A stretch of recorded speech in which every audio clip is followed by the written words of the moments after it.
Bismillahirrahmanirrahim. Alhamdulillahi Rabbil Alamin. Wassalatu wassalamu ala rasuli Rabbil Alamin. Nabiyyina wa habibina wa qudwatina Muhammad ibn Abdullah. Wa ala alihi wa sahbihi wa man walah. Amma ba'du. Muslimin dan muslimat, para pelajar, para jemaah sekalian, Assalamualaikum warahmatullahi wabarakatuh. Alhamdulillah, kita syukur kepada Allah Azza wa Jalla kerana dapat meneruskan pengajian kita dalam kitab Al-Wafi. Al-Wafi syarah kepada hadis Al-Arba'in, hadis 40, himpunan Imamun Nawawi rahimahullahu ta'ala. Jadi para jemaah sekalian, kita masih berada dalam hadis yang ke-38. Al-Hadithus Samin was-Salasun. Hadis yang ke-38, wasailul qurb minallahi ta'ala wa nail mahabbatih.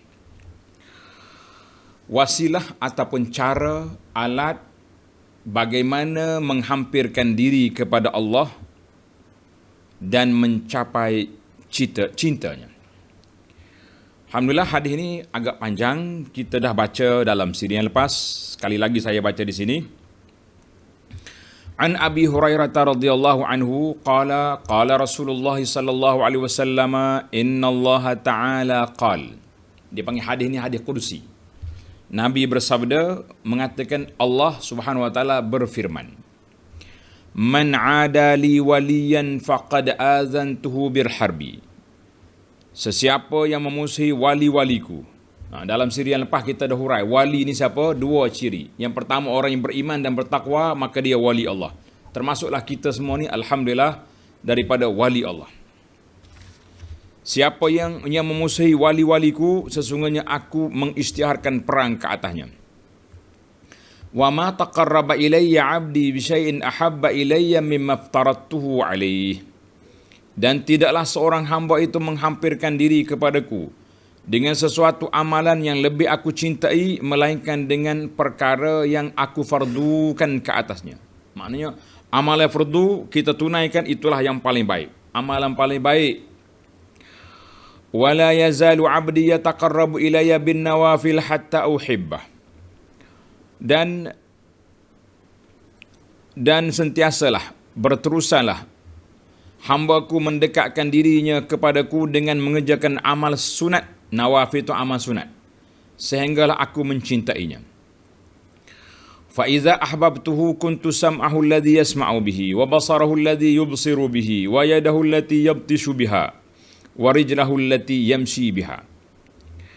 Apabila aku mencintainya, aku akan menjadi pendengarannya yang dengannya ia mendengar, dan aku adalah penglihatannya, dengannya ia melihat, dan tangannya dengannya ia memegang, dan kakinya dengannya ia berjalan. Wa la in sa'alani la'utiyannahu. Dan jika dia meminta dariku, aku akan mengurniakannya. Wa la in ista'azani la'u'izannahu. Dan dia jika minta memohon perlindungan denganku, aku akan melindunginya. Hadis ini riwayat Imam Bukhari. Dalam riwayat lain, wa ma taraddadtu an syai'in ana fa'iluhu taraddudi an nafsi 'abdil mu'min yakrahul maut wa ana akrahu musa'atah. Tidaklah aku teragak-agak tentang suatu sedangkan aku adalah pelakunya. Maknanya yang berkuasa ke atasnya. Keraguanku pada diri seorang hamba-Ku yang mukmin, yang bencikan maut, dan aku pula bencikan menyusahkannya, tak suka menyusahkannya. Hadis ini insya-Allah kita huraikan semua lafaz-lafaz yang telah dibaca itu. Adapun lafaz man adani waliyan kita telah bincang dalam siri yang lepas. Alhamdulillah. Jadi para pelajar sekalian, sambungan kita fiqh hadis yang ketiga. Bagi jemaah yang ada kitab, muka surat 608. Muka surat 608. Buka situ. Fiqh hadis yang ketiga, afdalul a'mali. Afdalul a'mal, seafdal amalan. Dan amalan yang dicintai oleh Allah Azza wa Jalla ialah amalan fardu. Amalan fardu, amalan yang paling disayangi, disukai oleh Allah Azza wa Jalla, kita tunaikannya, kita taqarrub, mendekatkan diri kita kepada Allah Azza wa Jalla, kerana dia fardu, dia wajib. Perkara ini nyata sekali dalam firman Allah Ta'ala, dalam hadis kursi yang kita baca tadi, wa ma taqarraba ilayya 'abdi bi syai'in, dan tidaklah seorang hamba itu menghampirkan diri, bertakarrub kepadaku dengan sesuatu yang lebih aku cintai, melainkan dengan apa yang telah aku fardukan ke atasnya. Telah diriwayatkan daripada kata-kata Sayyidina Umar. Umar kata apa? Radhiyallahu anhu berkata, afdalul a'mali ada'u maftaradallahu. Amalan yang paling afdal ialah menunaikan perintah-perintah yang telah difardukan oleh Allah. Itu amalan yang paling afdal. Wal wara'u amma harramallah. Bersikap warak terhadap apa yang telah diharamkan oleh Allah. Wa sadaqan niyyah fima indallah. Dan niat yang jujur dan betul terhadap apa yang ada di sisi Allah Azza wa Jalla. Jadi kita kena ada 3 sifat orang ni. Nunaikan fardu, warak meninggalkannya haram, dan niat kita betul, segala perkara kita buat kerana Allah Azza wa Jalla. Baik, itu daripada kata-kata Sayyidina Umar bin Khattab. Seorang lagi Umar berkata, wa'an Umar bin Abdul Aziz Khalifah berkata dalam ucapan, dalam khutbahnya, dia kata apa? Afdalul ibadati ada al-faraid. Sama jugalah. Ibadat yang paling afdal, yang paling utama ialah menunaikan perintah-perintah fardu dan meninggalkan yang haram. Yang demikian itu kerana Allah SWT telah memfardukan semua perintah-perintah fardu untuk mendekatkan mereka kepadanya dan mewajibkan keredaan dan rahmatnya ke atas mereka. Maka sebesar-besar perintah fardu yang berkaitan dengan tubuh badan manusia ialah as-salah. Ini yang paling besar sekali. Qala Allah Ta'ala wasjud waqtarib, dan bersujudlah dan hampirlah kamu kepada Allah Azza wa Jalla. Surah Al-Alaq ayat 19. Dan sabda Nabi sallallahu alaihi wasallam, aqrabu ma yakunul 'abdu min rabbih wa huwa sajid. Aqrabu ma yakunul 'abdu min rabbih, min. Dia tulis apa, ada tambah sin tengah tu, pangkah. Mim nun. Betul, salah cetak. Sehampir-hampir seorang hamba itu kepada Allah adalah di dalam ketika dia sujud. Maknanya sujud ini tempat yang paling hampir kita dengan Allah. Dalam solat tu hampir dah, tapi akrab, lebih hampir ketika kita sujud. Maka siapa nak menghampirkan diri kepada Allah Azza wa Jalla, maka alaihi bi kasratis sujud. Allah naklah dia banyakkan sujud kepada Allah. Saya maknanya kena banyak solat lah, bukan sujud saja. Ada orang buat amal sujud saja. Maknanya sujud makna solat. Baik, itu yang pertama. Tuan-tuan tulis nombor. Fardu yang pertama sekali, yang utama yang kita kena lakukan, iaitu menunaikan kewajipan. Fardunya, solatnya, puasanya, zakatnya, haji, tauhid, itu yang paling besar sekali. Itu nombor 1. Sekarang kita berpindah pula kepada kategori yang kedua. Yang tadi, fardu hubungan di antara hamba dengan Al-Khaliq, hamba dengan Allah. Sekarang kita berpindah pula hubungan di antara hamba sesama hamba. Antara fardu, kewajipan yang mendekatkan kepada Allah Azza wa Jalla ialah dalam permasalahan keadilan. Menegakkan keadilan, dia panggil adlur ra'i fi ra'iyatihi. Penguasa berlaku adil, pemerintah berlaku adil kepada rakyat di bawah jagaannya. Ingat baik. Penguasa yang adil. Seperti seorang Perdana Menteri, Raja, Menteri Besar, seorang hakim, ataupun khusus pemerintah khas seperti keadilan kepada suami kepada isteri, keadilan kepada anak-anak, cucu-cici. Ini semua besarnya kedudukan al-adalah, keadilan itu dalam Islam, maka menjadi kewajipan kepada pemerintah wajib berlaku adil kepada rakyat. Suami terhadap isteri, bapa kepada anak-anak. Jangan kata kita bila kita mikir, duk mikir bak keadilan, duk nampak Perdana Menteri raja-raja dia sendiri relax lah. Awak sendiri itu sebagai seorang pemimpin jangan lupa diri. Kita ni pemimpin. Pemimpin dalam rumah tangga. Dalam hadis lain Nabi kita bersabda, kullukum ra'in. Semua kita tu pemimpin. Dan setiap pemimpin akan dipersoalkan dengan orang di bawah pimpinannya. Jangan main-main, setiap orang itu akan dipersoalkan di mana? Dengan orang di bawah tanggungannya, di bawah jagaannya. Dalam Sunan At-Tirmizi daripada Abu Sa'id Al-Khudri radhiyallahu anhu, sabda Nabi sallallahu alaihi wasallam, inna ahabbal ibadi ila Allah yaumal qiyamah wa adnahum ilaihi majlisan imamun adil. Sesungguhnya hamba Allah yang paling dicintainya, yang paling hampir kedudukannya pada hari kiamat adalah pemimpin yang adil. Dalam hadis 7 golongan yang berhak, yang layak duduk di bawah bayangan aras pada hari kiamat. Yang pertama, al-imamul adil, pemimpin yang adil. Tapi kalau pemimpin zalim kepada rakyat, cari pasal awak. Atas dunia ni hebatlah. Berjalan dipuja oleh orang, dikawal oleh pengawal, dilayan dengan begitu baik, tapi di akhirat esok nanya. Tapi kalau dia adil di atas dunia, di akhirat pusat besar di sisi Allah Azza wa Jalla.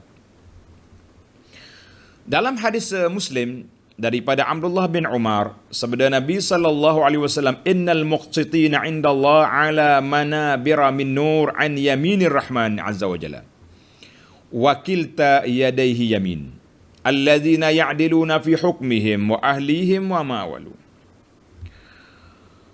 Sesungguhnya orang-orang yang adil di sisi Allah Azza wa Jalla berada di atas mimbar. Tengok, orang yang adil duduk di atas mimbar, mana tempat tinggi di akhirat esok. Daripada cahaya di sebelah kanan Ar-Rahman Azza wa Jalla. Dan kedua-dua belah tangannya adalah kanan. Ini panjanglah kalau kita nak hurai hadis tentang macam ni. Tapi kita baca sebagaimana yang Nabi sebut.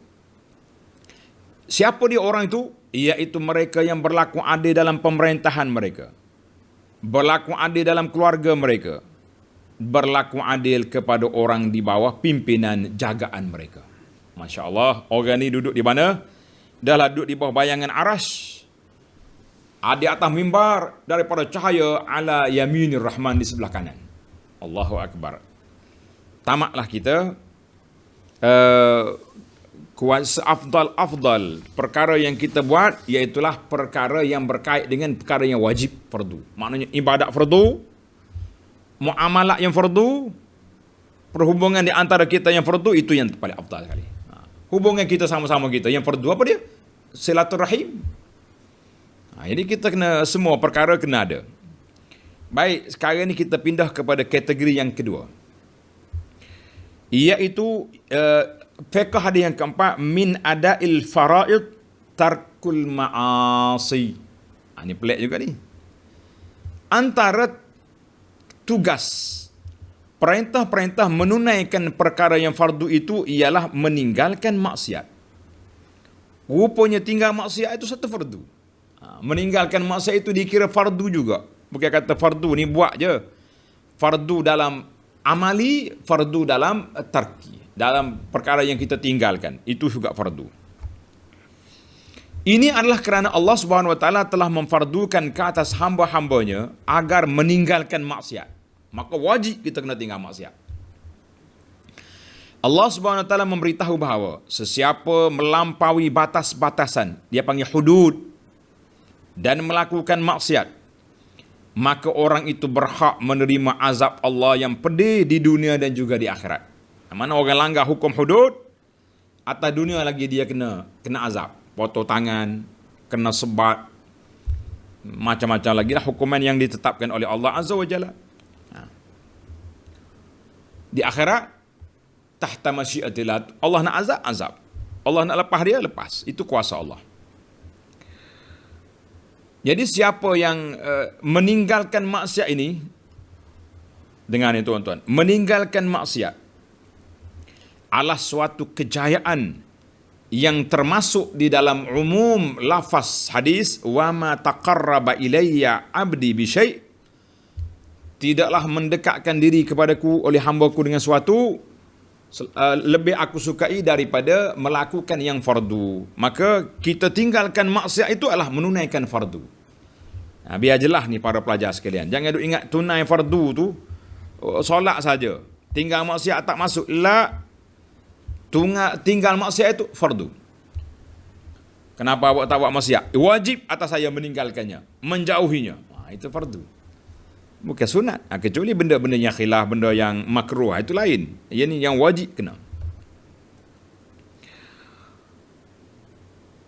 Bahkan kefarduan, maknanya kewajipan meninggalkan maksiat lebih didahulukan daripada kefarduan melakukan ibadat, ketaatan. Sebagaimana yang ditunjukkan dalam hadis Nabi sallallahu alaihi wasallam, "Idza amartukum bi amrin fa'tu." Buai ain tu. Fa atas pada pa tu tak hamzah. Fa'tu minhu mastata'tum. Wa idza nahaitukum an syai'in fala taqrabuh.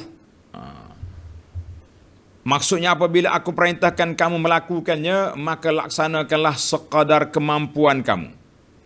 Maknanya kalau dalam bab perkara wajib, kita kena buat sedaya upaya kita.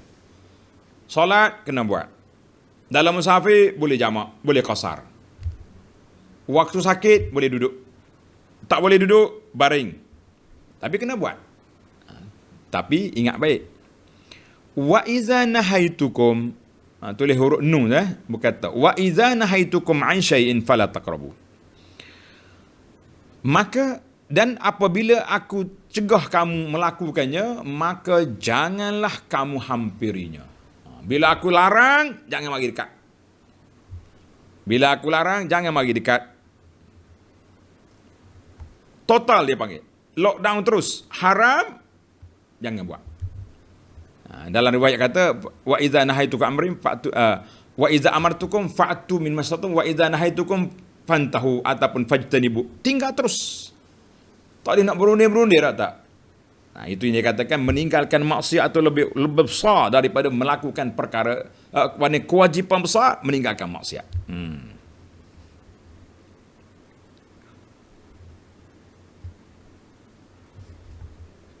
Imam Ibn Rajab dalam syarahnya kepada hadis ini berkata bahawa semua maksiat merupakan peperangan ke atas Allah Azza wa Jalla. Na'udzubillah. Siapa dia buat maksiat bermakna dia telah mengisytiharkan perang dengan Allah. Berat tu ayat tu kan. Dan dinukilkan daripada Syekh Al-Hasan Ibnu Adam. Katanya, adakah kamu mempunyai kekuatan untuk memerangi Allah? Kerana sesungguhnya sesiapa yang melakukan maksiat terhadap Allah, maka dia memerangi Allah. Akan tetapi setiap dosa yang lebih buruk, maka peperangan kata Allah Ta'ala lebih dahsyat. Kerana itu, Allah SWT menamakan pemakan riba dan penyamun di jalanan sebagai peperangan ke atas Allah dan Rasulnya. Alladzina yakubun riba. Yuharibun Allah wa Rasulahu. Itu hukuman yang turun kepada orang yang perompok di tengah jalan. Dia panggil muharabatullah, seorang Allah. Orang yang makan riba, fa'zanu biharbin minallahi wa rasulih, mengisytiharkan perang dengan Allah dengan Rasulnya. Dua dosa ni dianggap sebagai perang dengan Allah. Bukan perang saudara ni, perang dengan Allah ni.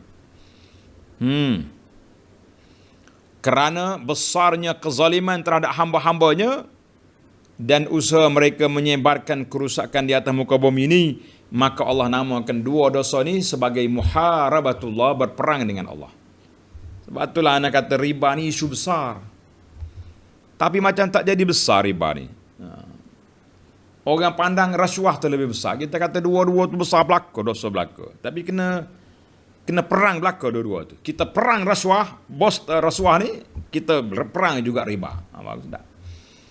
Sambil-sambil duduk perang riba, arak macam mana? Perang juga arak. Apa nama tak kira. Nama Timur ke, nama Tijah ke, asalkan dia tu arak, lawan. Tak lawan. Jangan duduk mengaku kalah. Jangan lembek tengkok. Jangan. Baik, sekarang ni kita berpindah kepada fiqh yang kelima. At-taqarrub ilallahi bin nawafil. Tengok nombor 5 tu, muka surat 610. Menghampirkan diri kepada Allah Azza wa Jalla dengan mengerjakan amalan sunat.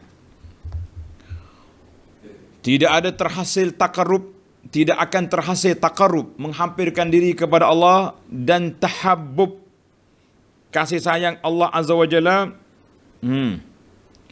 Sebagaimana dalam hadis yang kita baca ni, hadis Abi Umamah ini, kecuali setelah menunaikan perintah-perintah fardu dan mengembelingkan usaha dan tenaga dalam mengerjakan perkara sunat yang terdiri daripada solat, puasa, zakat, haji, dan menahan diri daripada sekecil-kecil perkara makruh kerana warak.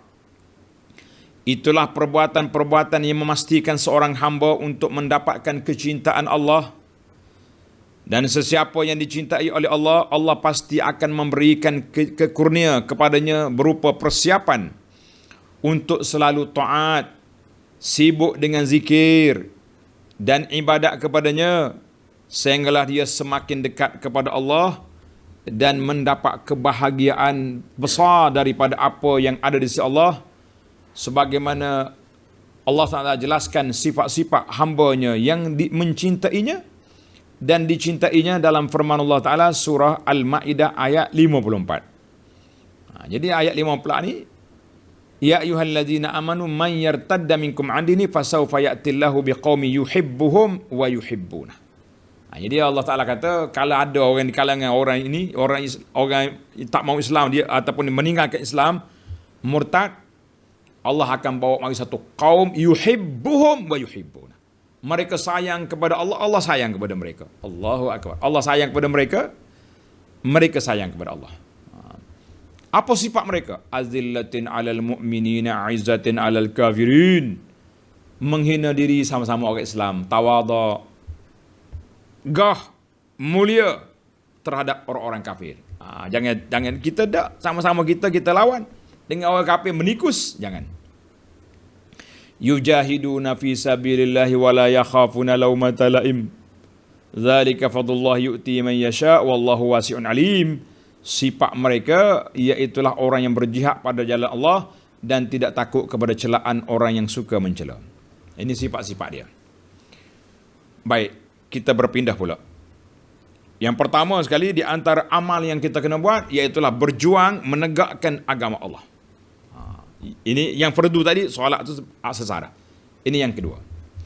Antara sebesar-besar amalan sunat.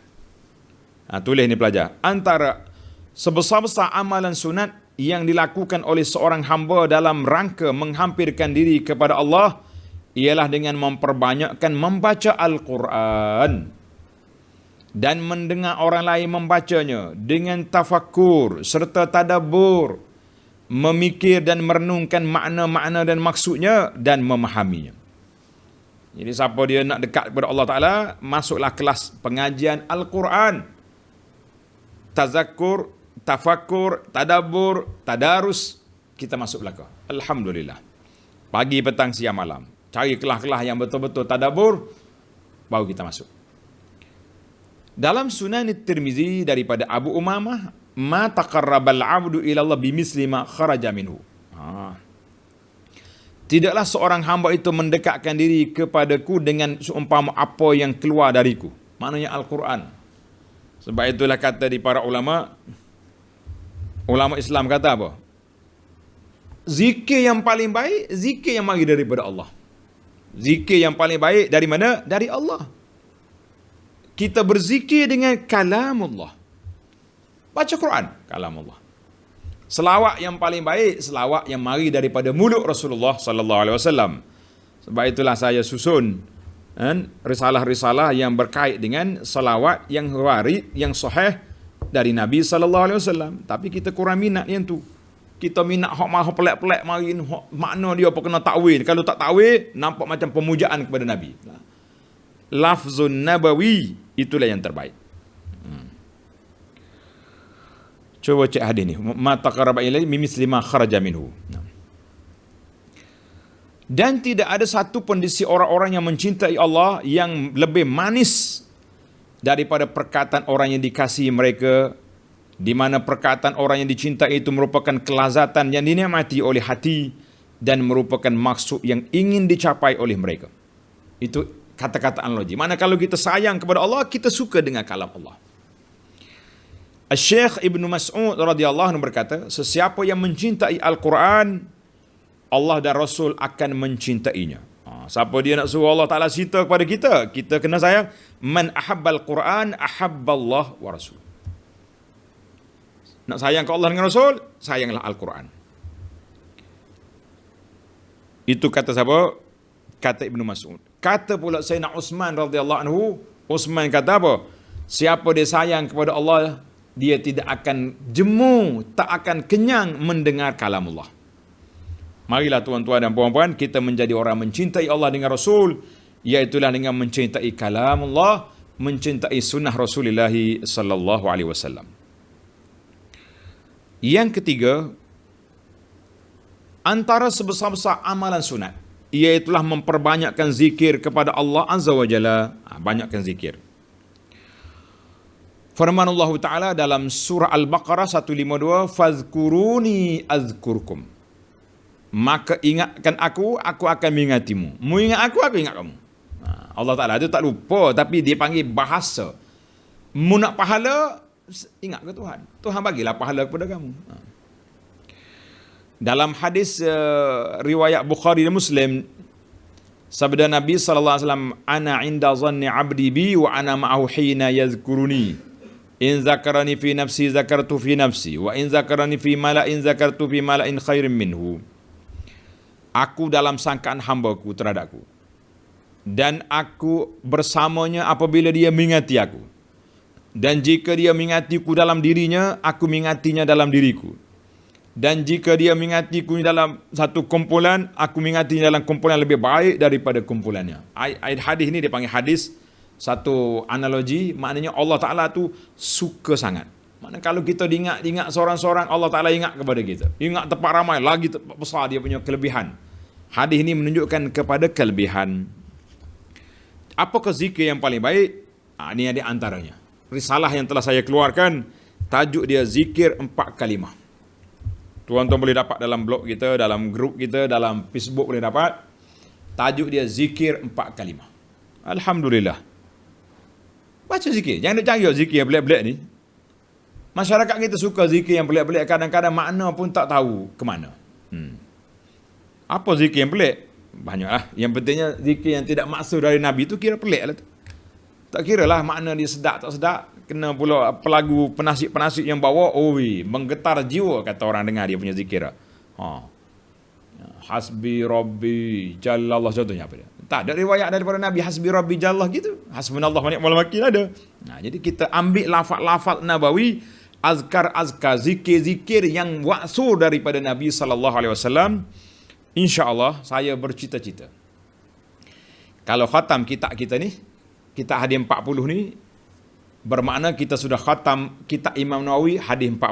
InsyaAllah tak lama khatam. Kita akan khatam juga sekali lagi hadis Riyadhus Salihin.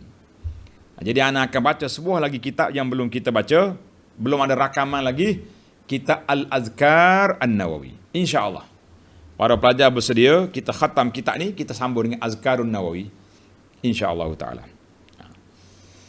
Sebab bila kita nak zikir, kita akan cari zikir mana?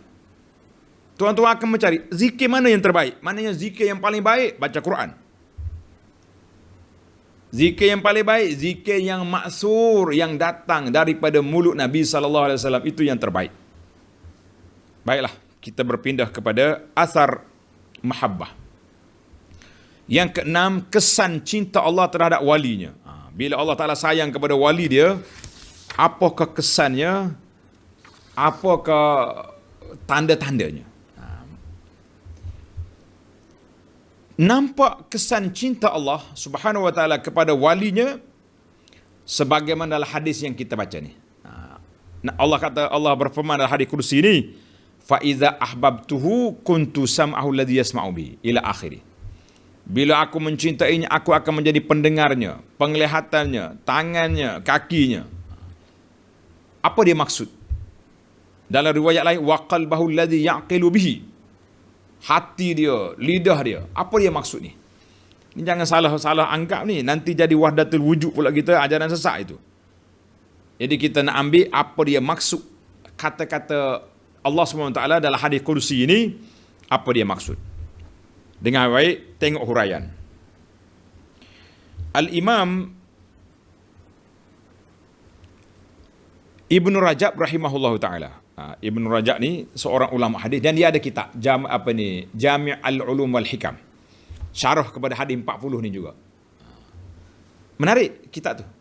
Tulis ada terjemahan dia banyak. Jami' al-Ulum wal Hikam. Dia kata wal muradu min hadzal kalam. Dengar baik-baik tuan-tuan.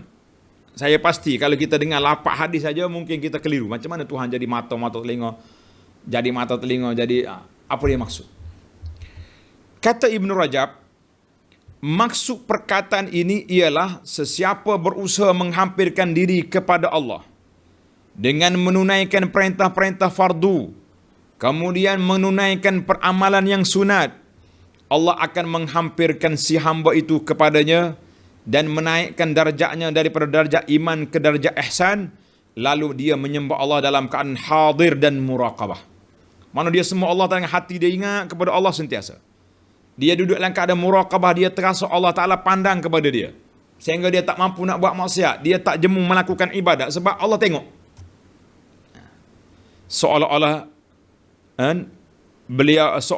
beliau melihat Allah, maka hatinya dipenuhi dengan ma'rifatullah, cinta dan kebesarannya, ketakutan dan kegentaran terhadap Allah, jinak dan rindu terhadapnya, sehingga hati yang penuh makrifat itu melihat Allah dengan mata hatinya, ainul basirah. Mana seolah kita nampak Allah Ta'ala. Kenapa awak begitu bersungguh ibadat? Aku ni diperhati oleh Allah. Kita terasa sangat kita ni di bawah pemerhatian Allah. Kita malu ambil nikmat Allah, tak syukur pada Allah Ta'ala. Biar naik darajatul ihsan darajahnya. Sebab itulah orang yang banyak menjaga amalan fardu, kemudian melakukan yang sunat, maka dia naik darjat daripada darajatul ihsan, di kemanisan beribadat, terasa diri di bawah kawalan Allah, dan terasa dia beribadat itu berhadapan dengan Allah Azza wa Jalla. Allahu Akbar. Ingat. Jelaslah kepada kita, jangan duk mikir Tuhan tangan telinga lak. Apabila hati penuh dengan kebesaran Allah, dihapuskan daripada itu apa yang selain darinya, tidak tinggal pada hamba itu suatu pun daripada nafsu dan hawanya. Tidak juga kehendak dirinya sendiri, melainkan apa sahaja kehendak Allah atas dirinya. Ketika itu si hamba tidak akan berbicara melainkan dengan zikir kepada Allah. Mulut dia tak bergerak kecuali zikir.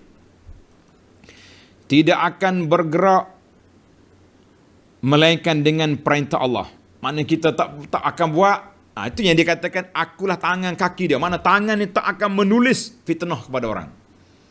Tangan yang akan tulis perkataan yang baik-baik, tolong orang. Kaki tak akan berjalan kecuali kepada masjid, bantu orang, mendamaikan orang. Pak maksiat tidak sama sekali. Itu maksud dia, aku menjadi mata, telinga, tangan, kaki. Artinya anggota dia tidak digunakan untuk melakukan maksiat kepada Allah Azza wa Jalla, sebab hati dia sudah cerah, duduk di bawah bimbingan Allah Azza wa Jalla, maka dia tidak sekali-kali terjebak dengan maksiat. Allahu Akbar. Itu kepahaman hadis ni jelas. Jika melihat, dia akan melihat kepada tanda-tanda kebesaran Allah. Jika dia memegang semata-mata kerana Allah. Inilah yang dimaksudkan dengan firman Allah Ta'ala, kuntu sam'ahu alladhi yasma'u bihi. Jelaslah, pelajar-pelajar semua jelas. Sesiapa yang tidak memahaminya seperti ini, maka dia telah melakukan penyimpangan, iaitu membawa kepada ilhad, kekufuran. seperti golongan hulul, mengatakan Allah Ta'ala menduduki zat hamba. Dia pokok wahdatul wujud ni, hulul dengan ittihad. Bahaya. Tuhan duduklah jubah dia lah macam-macamnya kata. Dan ittihad mengatakan zat Allah bersatu dengan zat hambanya. Sedangkan Allah dan Rasulnya berlepas diri daripada kepahaman seperti ini. Kepahaman sesat ni. Dia panggil pokok hulul dengan ittihad ni bahaya sekali. Jangan main. Dia di pokok batiniah ni, inilah ajaran dia. Pokok batiniah ni, ini ajaran dia. Al-Syekh Al-Syawkani rahimahullah berpendapat. Syawkani kata apa? Yang dimaksudkan dengan firman Allah Ta'ala, ini ialah bantuan Allah kepada anggota-anggota ini dengan cahayanya yang menerangi dan menyinari jalan-jalan hidayah dan terurai darinya awan-awan kesesatan. Allah, ini bahasa sastra ni tuan-tuan. Maknanya apabila kita melakukan ibadat yang banyak, Allah cerahkan hati kita, Allah jaga anggota kita daripada melakukan maksiat, semua pergerakan kita duduk di bawah pengawasan Allah Azza wa Jalla. Alhamdulillah. Kalau bercakap dengan hikmah. Berjalan kepada ibadat. Menulis perkara yang baik. Ni kita bercampur aduk habis ni. Kalau bercakap keluar mulut duk maki orang, tuduh orang, lah. Mengumpat orang, macam-macam. Kalau berjalan pula cari tempat maksiat, cari geng-geng sana sini, tidak. Itulah maksud Asy-Syawkani. Al-Quran telah berkata bahawa Allah adalah cahaya langit dan bumi, dan telah sabit dalam hadis sahih antara doa Nabi, Allahumma ja'al fi qalbi nura wa fi basari nura wa fi sam'i nura. Ya Allah, jadikanlah cahaya dalam hatiku, cahaya dalam penglihatanku, dan cahaya dalam pendengaranku. Bukan makna bila kata cahaya penglihatan mata kita lah macam spotlight lah. Itu dia panggil ainul basir. Kita memandang dengan pandangan yang diredai oleh Allah Azza wa Jalla. Tengok benda maksiat, tutup mata lalu.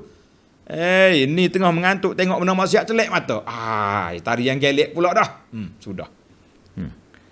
Nak menulis fitnah, troll, segala perkara yang tak baik, jangan.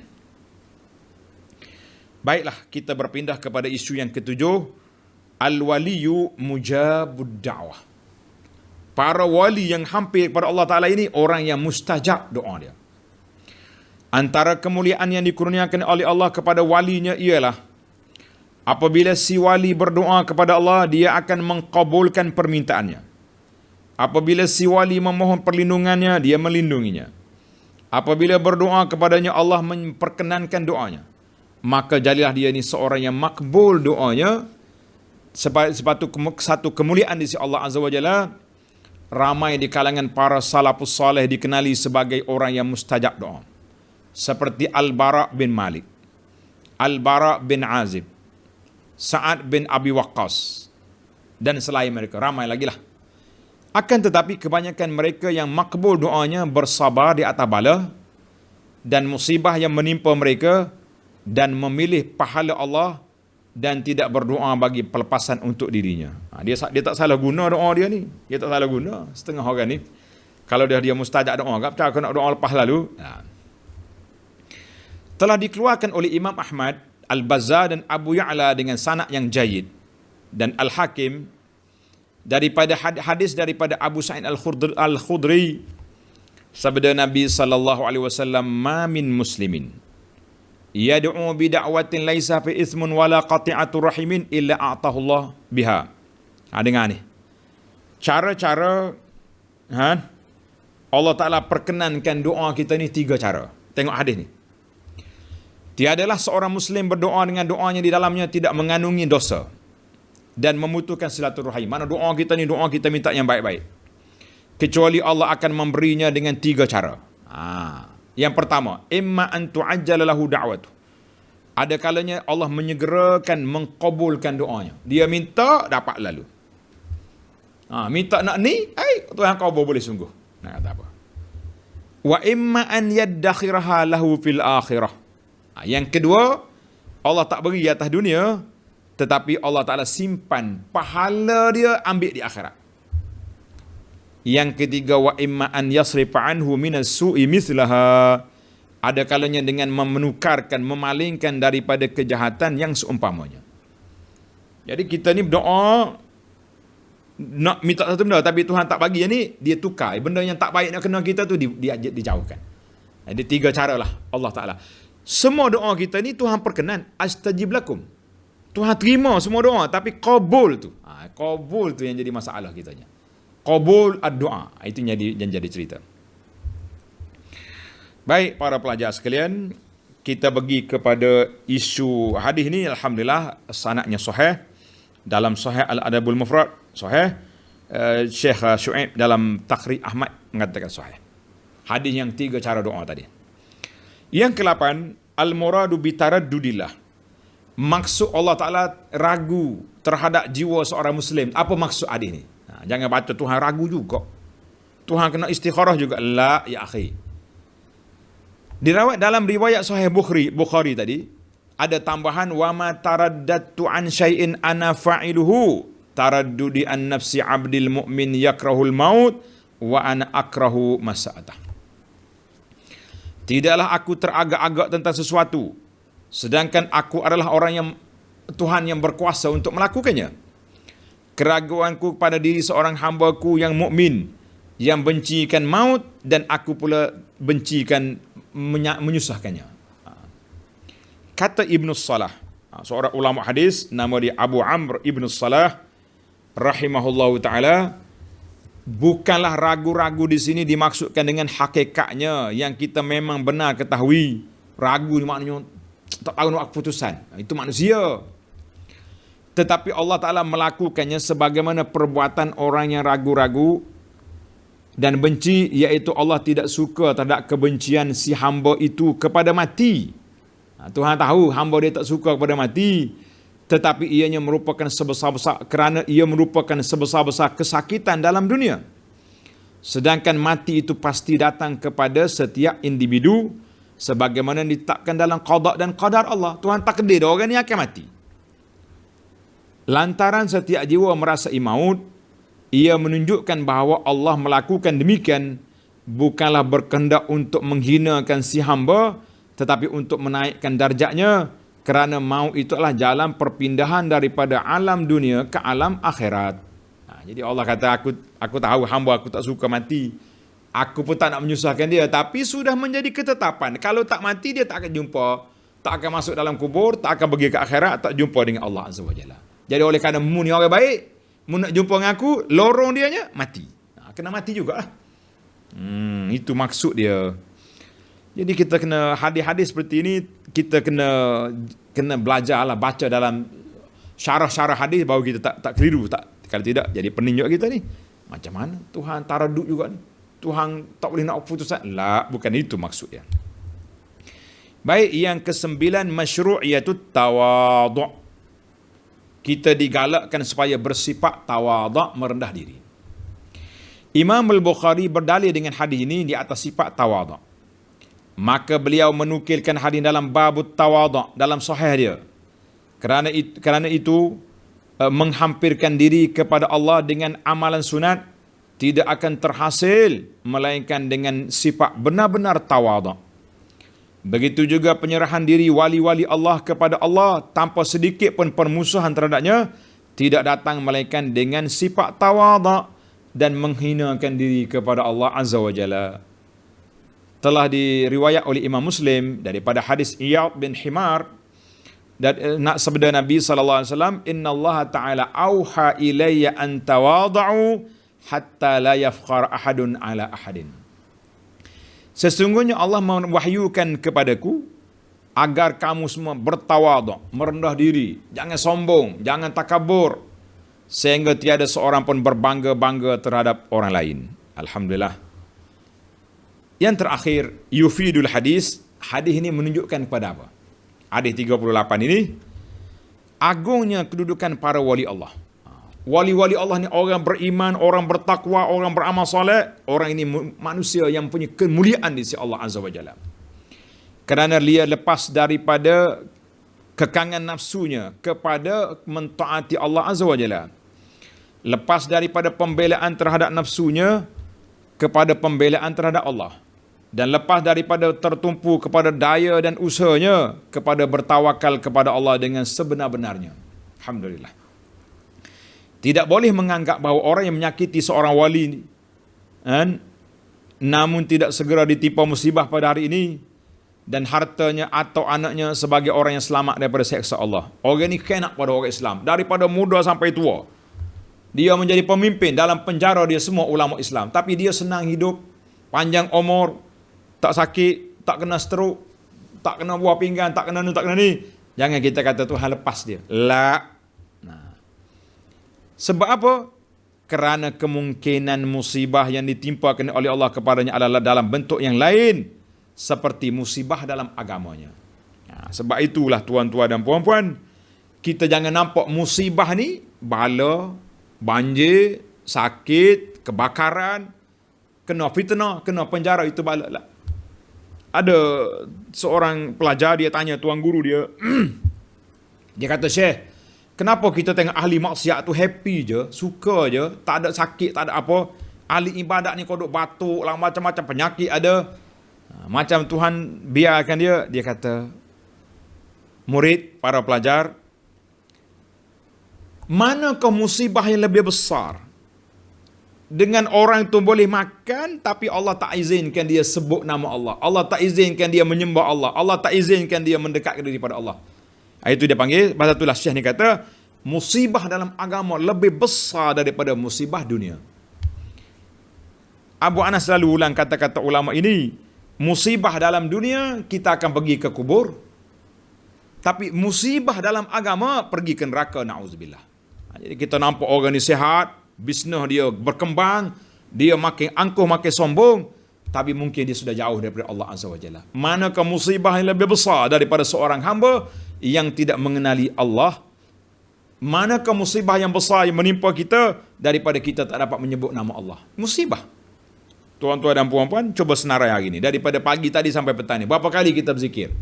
Zikir 4 kalimah ni, subhanallah, alhamdulillah, wa la ilaha illallah, wallahu akbar. Berapa kali? Berapa buka surat dah Quran baca? Berapa kali dah istighfar? Berapa kali dah doa kepada mak ayah? Tak belaka? Subhanallah. Apakah musibah lebih besar daripada ini? Oi, saya kena musibah Ustaz. Apa dia? Saya punya kemah jual pasar petangnya dilambung oleh angin. Musibah kecil dunia itu. Musibah besar apabila hati kita lalai daripada mengingati Allah, lidah kita tidak basah menyebut nama Allah, dahi kita tidak dapat tunduk sujud pada Allah, itulah musibah yang besar. Na'udzubillahi minal khuzlan. Kita minta perlindungan daripada Allah Ta'ala daripada ditinggal oleh Allah Azza wa Jalla. Allah muwaffiqna. Ya Allah, berilah taufik kepada kami. Ya Allah, hidayahlah kami. Ya Allah, berilah bimbingan kepada kami supaya tidak basah lidah kami kecuali menyebut nama-Mu, ya Allah. Tidak basah lidah kami kecuali berselawat pada Nabi-Mu, ya Allah. Tidak basah lidah kami kecuali memberi nasihat, perkataan-perkataan yang baik kepada umat Islam, ya Arhamar Rahimin. Ya Allah, jangan Kau basahkan lidah kami dengan mengumpat orang, maki orang, cakap tak terpasal, maka kami akan binasa, ya Rabbal Alamin. Wa sallallahu ala nabiyyina Muhammad wa ala alihi wa sahbihi ajma'in walhamdulillahi rabbil alamin. Tamatlah kita hadis yang ke-38. InsyaAllah kita akan sambung hadis yang ke-39, Raf'ul haraji fil Islam. Subhanakallah alhamdika, ashhadu an la ilaha illa anta, astaghfiruka wa atubu ilaik. Wa sallallahu ala nabiyyina Muhammad wa ala alihi wa sahbihi ajma'in walhamdulillahi rabbil alamin. Wassalamualaikum warahmatullahi wabarakatuh.